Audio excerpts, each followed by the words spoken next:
ত্রয়োদশ জাতীয় সংসদ নির্বাচনের প্রতীক বরাদ্দের পর থেকেই আনুষ্ঠানিকভাবে প্রচার প্রচারণায় জমে উঠেছে গাজীপুরের 5টি আসনের নির্বাচনী যে প্রচার প্রচারণা এবং প্রার্থীরা কিন্তু নিজেই প্রচারণায় অংশ নিয়েছেন এবং অনেক জায়গায় দলীয় নেতা কর্মীরা বিভিন্ন পাড়া মহল্লায় সাধারণ মানুষের কাছে ভোট চাচ্ছেন। আমরা এখন রয়েছি গাজীপুর 3 আসনের শ্রীপুরে। এখানে বিএনপির যিনি মনোনীত প্রার্থী কেন্দ্রীয় বিএনপি স্বাস্থ্য বিষয়ক সম্পাদক ডাক্তার SM রফিকুল ইসলাম বাচ্চু, তিনি কিন্তু প্রচারণায় অংশ নিয়েছেন। অর্থাৎ আপনি দেখতে পাচ্ছেন যে এখানে তার নেতাকর্মীর মাধ্যমে এখানে যে টেপির বাড়ি যে বাজার রয়েছে সেই বাজারে তিনি প্রচারণা চালিয়েছেন। আমরা একটু জানতে চাই যে আসলে এই প্রচারণায় সাধারণ মানুষ কতটা সাড়া দিচ্ছে এবং দানের শীষের পক্ষে বিজয়ের বিষয়ে আপনি কি বলবেন? এবং আমি বিশ্বাস করি যে আমাদের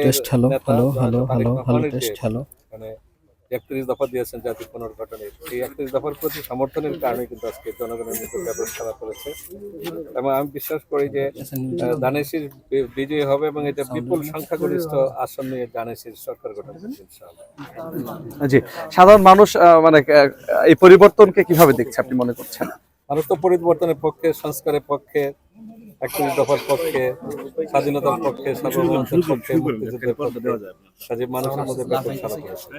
জি, শুনছিলেন এখানে বিএনপি নেতা কর্মীদেরকে নিয়ে তিনি এখানে প্রচারণা চালিয়েছেন। এখানে রয়েছে উপজেলা বিএনপির যিনি যুগ্ম আহ্বায়ক মুস্তাফুদ্দিন মৃধা এবং রয়েছেন জেলা বিএনপির যুগ্ম আহ্বায়ক আবু জাফর সরকার এবং রয়েছেন উপজেলা বিএনপির সদস্য আপনার SM মাহফুল হাসান হান্নান এবং স্থানীয় তেলিহাট ইউনিয়ন বিএনপির নেতা কর্মীরা এবং তিনি কিন্তু তার যে ছেলে তাকে নিয়ে আসছেন এবং তেলিহাট ইউনিয়ন পরিষদের সাবেক চেয়ারম্যান মুসলিম উদ্দিন মৃধা তিনি প্রচারণায় অংশ নিয়েছেন এবং আপনার মুসলিম সামনে একটু আগে আসেন, আমরা একটু প্রচারণাটা আমরা একটু দেখাতে চাই যে আসলে যে প্রচারণা চলছে অর্থাৎ সাধারণ মানুষের মধ্যেও কিন্তু ব্যাপক উদ্দীপনা রয়েছে এবং দেখতে পাচ্ছেন যে তিনি নিজেই এই প্রচারণায় অংশ নিয়েছেন। অর্থাৎ তিনি কেন্দ্রীয় বিএনপির স্বাস্থ্য বিষয়কের সাথে তিনি পদে রয়েছেন এবং পাশাপাশি গাজীপুর জেলা বিএনপির যিনি সিনিয়র যুগ্ম আহ্বায়ক পদে তিনি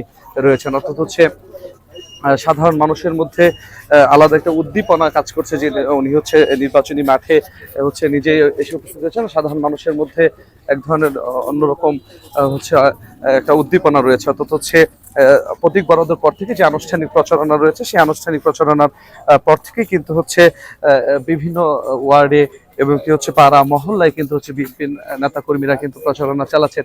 আপনি দেখতে পাচ্ছেন যে যিনি সংসদ সদস্য প্রার্থী তিনি নিজেই এই প্রচারণায় অংশ নিয়েছেন এবং দেখতে পাচ্ছেন যে সব শ্রেণী পেশার মানুষকেই তিনি আপনার যে লিফলেটটি রয়েছেন সেটি বিতরণ করছেন এবং এখানে বিএনপির অন্যান্য যে নেতা কর্মীরা কিন্তু রয়েছে। তো দেখতে পাচ্ছেন যে বিএনপির যে নেতা কর্মীরা তারা এখানে তার সাথে রয়েছেন।